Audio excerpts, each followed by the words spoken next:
The door clicked open without a knock, and there she was, Amara, the room service attendant with eyes like polished obsidian, frozen in the threshold of my dimly lit suite.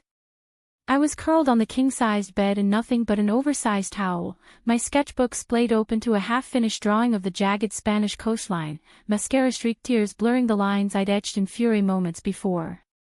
"Lo siento," she whispered, but her voice cracked like thunder over the sea, and in that instant, as our gazes locked, I saw not apology in her stare, but recognition, the kind that shatters illusions and stitches souls in the same breath. Spain had been my escape, a frantic dash from the ashes of a life I'd built on borrowed time in New York, where the skyline mocked my every failed canvas and fractured relationship. At 28, Brianna Hayes was supposed to be the rising star of the Manhattan art scene, solo shows at upstart galleries, profiles in glossy mags touting her raw emotional landscapes. But the truth? My last exhibit bombed harder than a Wall Street crash, critics calling my work derivative heartbreak porn, and my girlfriend of 3 years, ex-girlfriend now, had packed her bags with a note that read, "You're drowning in your own drama, Brie. Swim or sink." So I sank into a one-way ticket to Barcelona, then rented a beat-up Fiat to chase the Costa Brava's wild edges, holing up in this cliffside hotel in Cadaqués like some washed-up Dolly wannabe. The place was a relic. Faded ochre walls, wrought iron balconies dripping with bougainvillea, the kind of spot where Salvador himself might have painted melting clocks over heartbreak. That first night, I'd ordered a bottle of Rioja to drown the jet lag and the what-ifs. The wine arrived late, and when the door swung open unannounced, Amara stepped in like she'd been summoned from one of my fever dreams. She was 29, born and raised in this sun-baked corner of Catalonia, her family tracing roots to Moroccan immigrants who'd crossed the Strait decades ago for a whisper of freedom. Her uniform hugged her athletic frame, broad shoulders from hauling trays up steep hotel stairs, curves softened by the easy grace of someone who'd danced flamenco in hidden village squares as a girl. But it was her face that hit me, high cheekbones, full lips curved in perpetual mischief, and those eyes, dark as the ink I spilled on paper, holding secrets she'd never confessed to the tourists she served. "I thought you were out," she said in accented English, her voice a melody of gravel and silk, setting the tray down with hands that trembled just enough to rattle the glasses. She didn't bolt though. Instead, she lingered, eyes flicking to my sketchbook, then back to me, naked vulnerability wrapped in terry cloth, my auburn waves a tangled halo from raking my fingers through them in despair. I should have yelled, covered up, played the outraged American. But the hook in her gaze pulled me under. "It's fine," I muttered, clutching the towel tighter, heat flooding my cheeks. "Just leave it there." "Thanks." She nodded, but as she turned, her eyes caught the page again, the cliffs I'd drawn, furious strokes of charcoal mimicking the rage boiling in my gut. "That's beautiful," she said softly, almost to herself. "Like the sea after a storm. Angry, but alive." Her words landed like a lifeline tossed into choppy waters. I sat up, the towel slipping an inch, forgotten. "You get it. Most people just see scribbles." Amara smiled then, a real one that crinkled the corners of her eyes and revealed a dimple on her left cheek. "I see stories. In every line." She hesitated, then pulled a small notebook from her apron pocket, leather-bound, edges frayed like it had been her companion through 1,000 shifts. "I write them down. The ones the guests leave behind."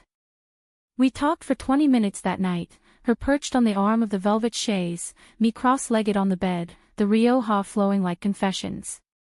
She told me about growing up in a tiny flat above her parents' tapas bar, the scent of saffron and sea salt her lullaby, dreaming of penning novels that captured the ache of borders crossed and loves unspoken.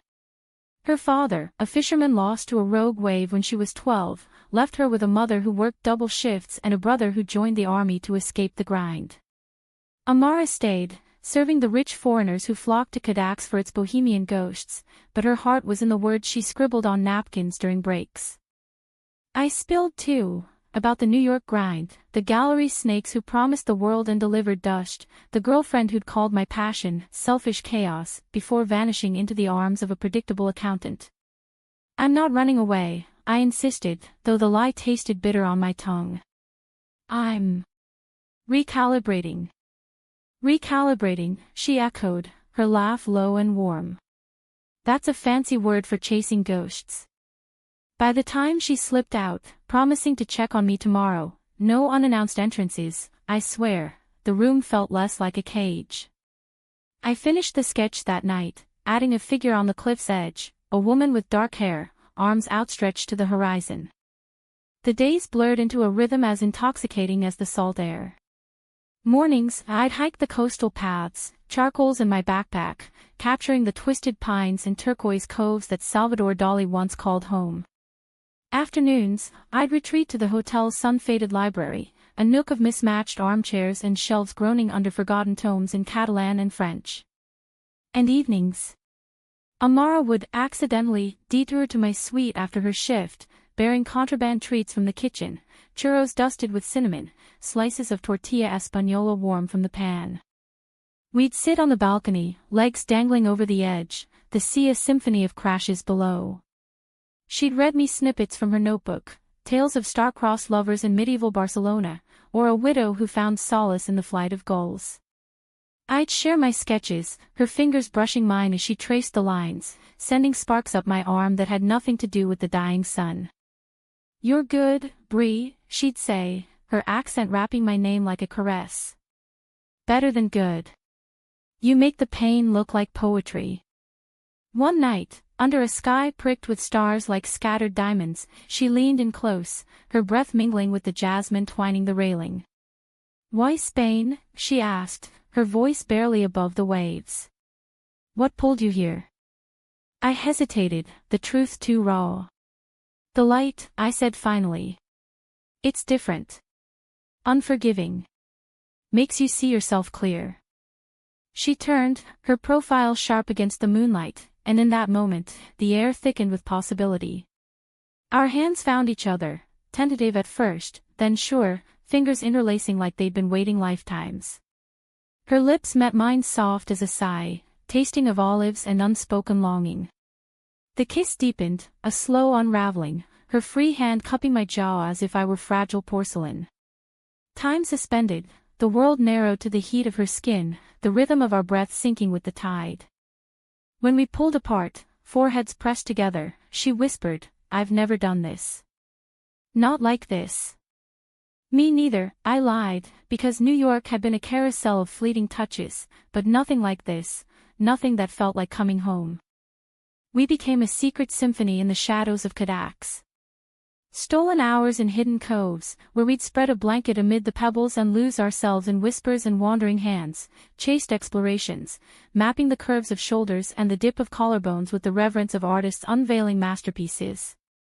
She'd teach me phrases in Catalan, her laughter bubbling when I mangled the lilting syllables, and I'd draw her portrait in the sand, only for the waves to claim it as their own.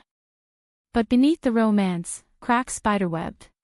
Amara carried burdens she doled out in fragments, her mother's failing health, the bar teetering on bankruptcy, her ex, a possessive architect from Girona who'd left bruises on her heart and once, in a blackout rage, on her arm. He said I was too wild, she'd murmur, tracing old scars with her thumb. Too much like the sea. I'd hold her then, fierce and protective, vowing silently to be the harbor she deserved. Yet my own demons nipped at our heels. Emails from my agent piled up, demands for new work, reminders of the life I'd fled. "Come back, Bree," one read from my ex, "we can fix this. I miss your fire." I deleted them all, but guilt festered like an untreated wound. The conflict ignited on a sweltering July afternoon, 2 weeks into our idyll. I'd ventured into town for supplies, pastel crayons from a dusty art shop, fresh figs from the market, when I spotted her. Amara, arm in arm with a tall, slick-haired man in a linen suit, laughing at something he said outside a seaside cafe. My stomach plummeted. He leaned in, lips brushing her ear, and she didn't pull away. Heart hammering, I ducked behind a cluster of tourists, watching as they shared a lingering embrace. Betrayal tasted like bile. Was this her ex? A new flame? Our nights under the stars, had they meant nothing? I confronted her that evening in the suite, the door slamming like a guillotine. Who is he, Amara? The suit from the cafe, the one you let paw at you like you weren't mine. Her face drained of color, eyes widening in the lamplight. Bree, it's not. Don't, I snapped, pacing the Persian rug, my sketchbook clutched like a shield. I saw you. Laughing, touching. After everything. I came here broken, and you. You pieced me back, just to shatter it.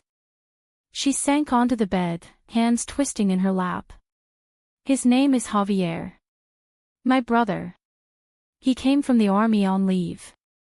We were celebrating, Mama's test results came back clean.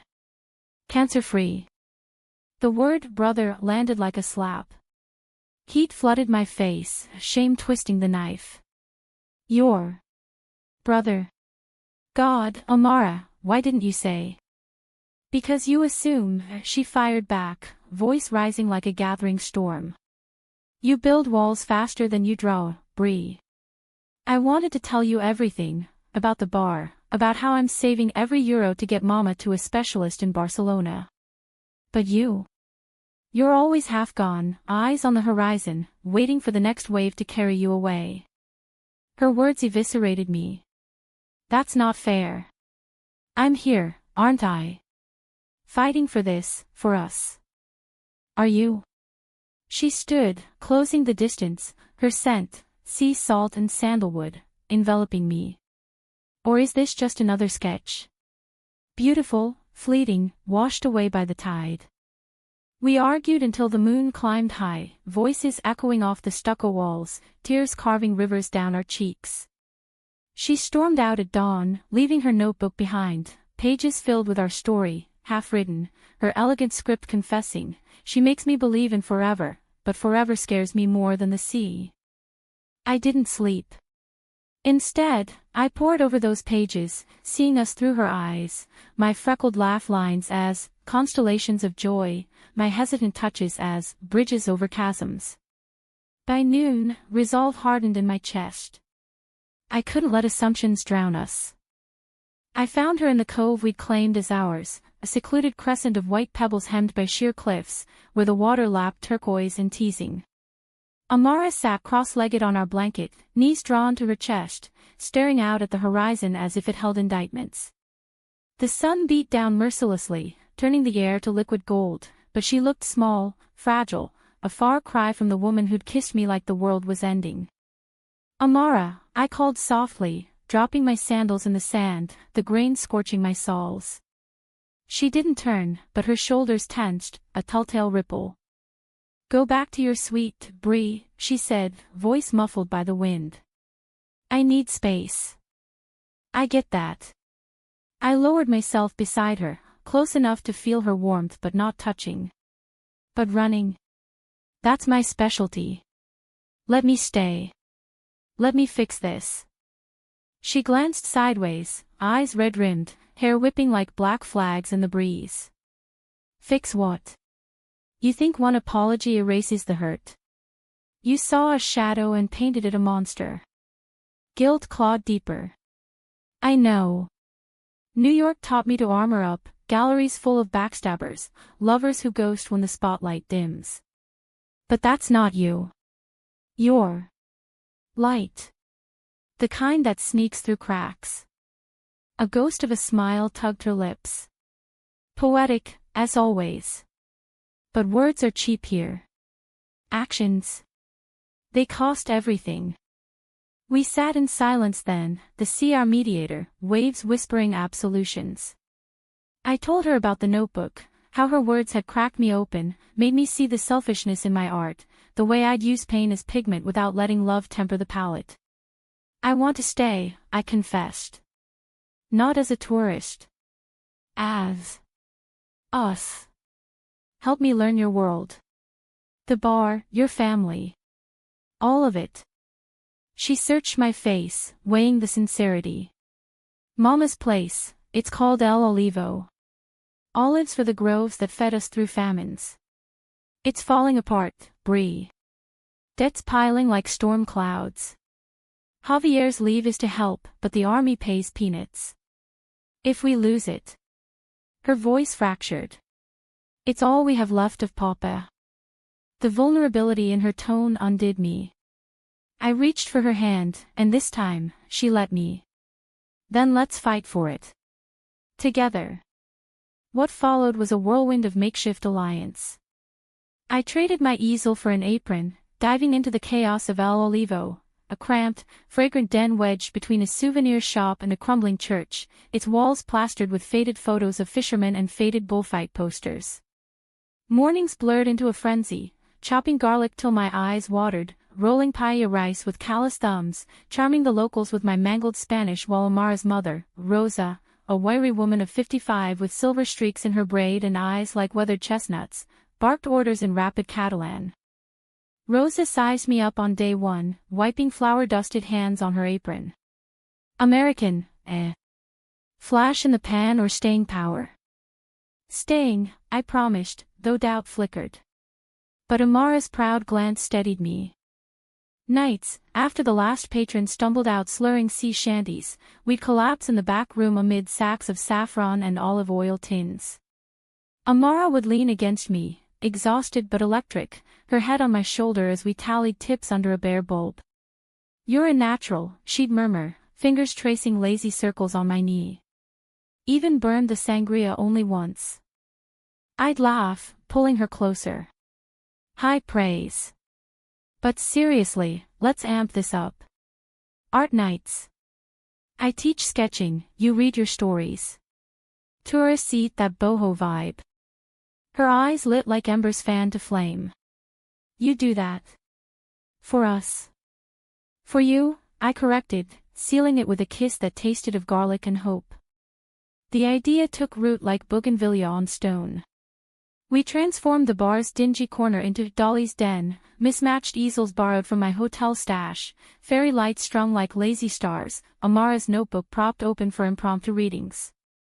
Word spread through the expat grapevine, the fiery American artist and the poetic server spinning magic from mundane. Crowds swelled, backpackers with dreads, silver-haired Brits nursing gins, even a cluster of Catalan poets who argued surrealism over crema catalana. Revenue trickled, then poured. Rosa's skepticism thawed to wary approval. She'd slip me extra portions of her secret gazpacho, muttering, "Not bad, Yankee." Javier, on his last weekend, clapped my back hard enough to bruise. "You make her happy, Bree. Don't screw it." Amara bloomed in the spotlight, her voice weaving tales that hushed the room, stories of sirens luring sailors to rocky embraces, or lovers parted by the Pyrenees' unforgiving spine.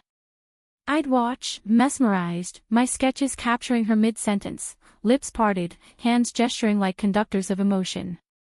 Our love deepened in the quiet interstices. Dawn walks along the harbor, her teaching me to mend nets with fishermen's knots, me showing her how to blend watercolors for sunset skies. One evening, as we painted side by side on the beach, she set down her brush. "I love you," she said simply, like stating the tide's turn. "Not the idea of you. The mess, the fire, all of it." Tears pricked my eyes. "I love you too. And I'm not leaving." But fate, that capricious muse, had other scripts. The betrayal came not from Amara, but from the shadows I'd fled. A month in, as El Olivo thrummed with our first sellout art night, my phone buzzed, a New York number I hadn't blocked. My agent, voice syrupy with false concern, "Bree, darling, we've got a miracle. That bombed exhibit. Turns out the critic was a hack. A collector from MoMA saw your online portfolio, wants the whole series for a pop-up in Chelsea. But you need to be here. Yesterday." Elation warred with dread. This was it, the validation I'd clawed for, the ladder back to the life I'd mourned. But Spain, Amara, El Olivo, they'd become my canvas, richer than any gallery wall. I didn't tell her that night. Instead, I lost myself in the crowd, toasting with strangers while her laughter rang like bells. Later, tangled in her arms in the tiny flat above the bar, creaky bed, walls thin as promises, I held her tighter, as if friction could forge permanence. The next morning, over strong coffee black as her hair, the lie crumbled. I have to go back, I blurted, the words acid on my tongue. Just for the show. A week, tops. Then I'm yours, ours, forever. Her face shuddered, hope eclipsed by storm clouds. A week? Bree, you said staying. This place, us, it's not a pit stop. It's not. I grasped her hands across the scarred oak table. This is real. But this chance. It's the break that lets me build here, without the what-ifs haunting me. She pulled away, eyes glistening. What-ifs? Or excuses? You chase the next high, leave the wreckage behind. I know that script. Javier's father did it, vanished to sea one day, never returned. The comparison stung, unfair and true. I'm not him. I promise. Promises are wind, she cut in, voice steel wrapped in silk. They scatter. She left for her shift without another word, the doors click a verdict. I spent the day adrift, sketching feverishly, her silhouette against the bar's glow, my own face fractured like a dropped mirror. Rosa found me there at dusk, pressing a glass of Origo into my hand. She loves hard, me hija. But fear. It bites deeper. Night fell like a curtain. I cornered Amara in the alley behind El Olivo, crates of empties are witnesses.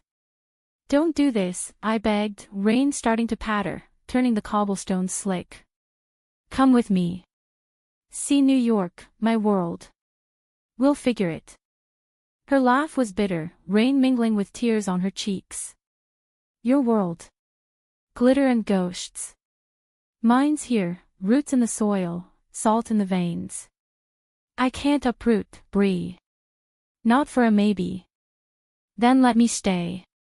Screw the show. She shook her head, stepping back. You wouldn't. Deep down, that fire needs the stage. Go. Shine. But don't look back expecting me to wait. The words gutted me.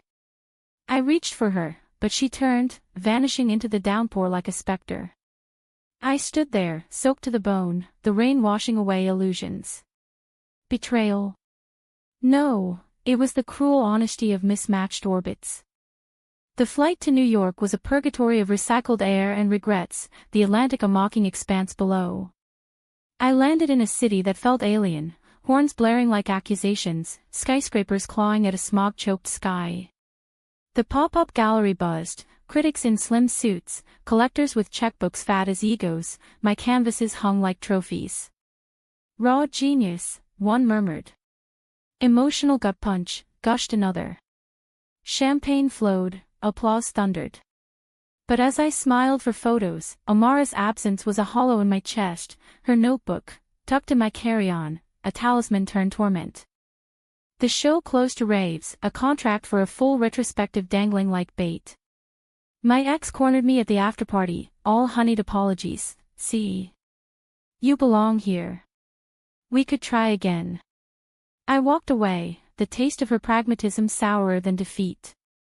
Back in the loft I'd sublet sight unseen, a sterile box of chrome and glass, I unpacked memories, a pressed olive leaf from El Olivo, a charcoal stub worn smooth from our beach sessions. Emails to Amara went unread, calls straight to voicemail. Rose's replies were kind but clipped, she's working through it, Carino. Give her time. Time stretched to weeks, then months. New York's maw swallowed me, interviews, studio sessions, the relentless churn. I painted feverishly, infusing canvases with Costa Brava ghosts, cliffs weeping indigo tears, figures entwined yet drifting on cerulean tides. They sold for fortunes, but each check felt like counterfeit joy. One gray November dawn, a package arrived, no return address, brown paper crisp as autumn leaves. Inside, Amara's notebook, pages dog-eared, a new entry scrawled in her looping script, the sea gives, then takes. I gave you my heart, you took the horizon. But love isn't possession, it's the echo that lingers. Be free, Bree. I'll carry your light in my stories.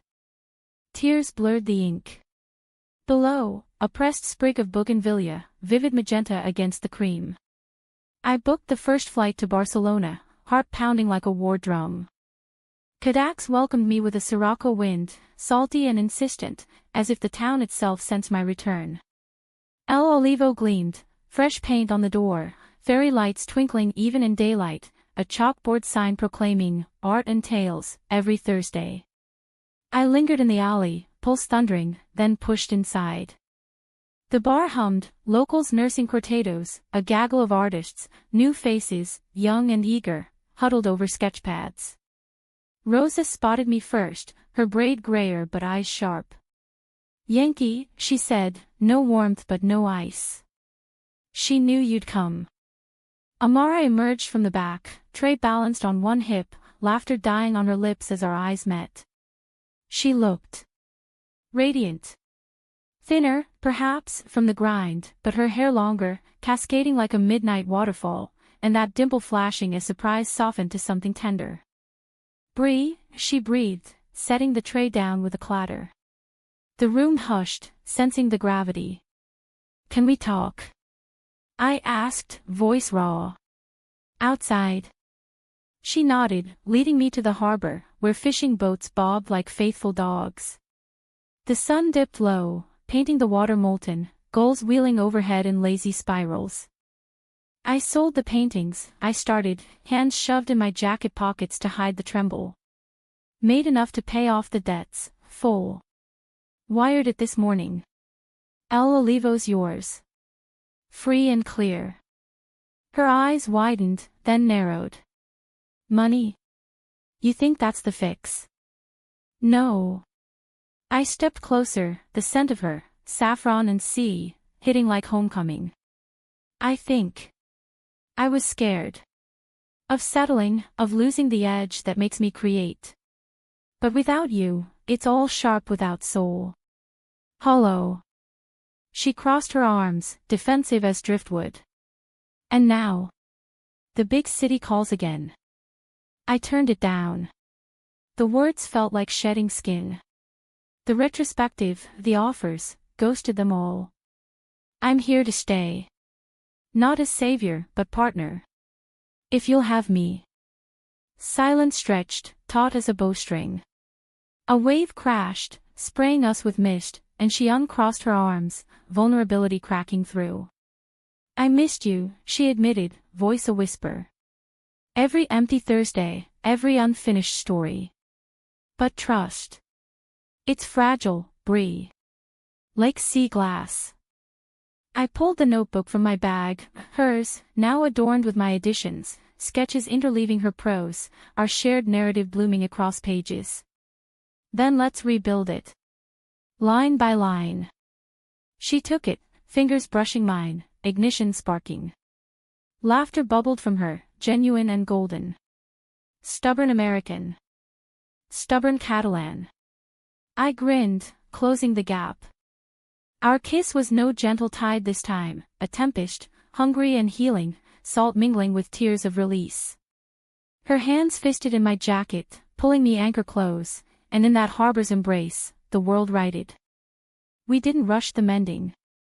I rented a cottage on the outskirts, a stone hut with a slanted roof and views of the bay, where I'd set up a studio amid wild thyme and olive groves. Amara finished her shifts, but evenings were ours, collaborative creations, her words inspiring my brush, my colors fueling her tales. El Olivo thrived, becoming a beacon, a hub for dreamers, where queerness wasn't whispered but woven into the fabric, patrons sharing stories of hidden loves under the fairy lights. Rosa warmed slowly, inviting me for family dinners of fidua and fierce board games, Javier sending postcards from his postings, "Don't mess it up, Hermana." Amara's mother even hung one of my pieces, a portrait of her laughing behind the bar, above the register, a quiet benediction. The climax came unbidden, a year to the day of my return, during a ferocious autumn gale. The sea roared like a beast unchained, waves slamming the cliffs, wind howling through shutters. Power flickered out mid-art night, plunging El Olivo into candlelit intimacy. Stories flowed by firelight, Amara's voice steady as she read of two women defying tempests, literal and figurative. As thunder cracked, she paused, eyes finding mine across the circle. "This one's for Bree," she said, then recited lines we'd co-authored, echoes of betrayal turned to ballast, assumptions alchemized to alliance. The room erupted in cheers, but I barely heard, heart swelling. Later, as the storm raged outside our cottage, we lay entwined, rain drumming the roof like applause. "We're the real story," I murmured into her hair. She traced my freckles, a constellation map. "And it's just beginning." In the end, it wasn't triumph or tragedy, but grace, the humanistic quiet of two souls, scarred and steadfast, choosing each other amid the roar. Spain's light, once unforgiving, now gilded our days, hikes at dawn, her hand in mine, lazy siestas sketching nudes in dappled shade, nights debating surrealism over Rioja, bodies fitting like puzzle pieces worn smooth by time. I still ache for New York's pulse sometimes, the anonymity of crowds.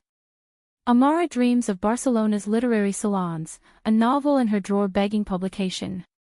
But we've learned the beauty in balance, visits to the city, submissions mailed with hope, roots that flex without breaking. Humanity, I've found, isn't in grand gestures or flawless arcs, but in the daily devotion, the choice to stay when flight whispers sweet. Amara and I. We're that choice, etched in sea glass and shared sentences, a love as enduring as the Costa Brava's unyielding shore.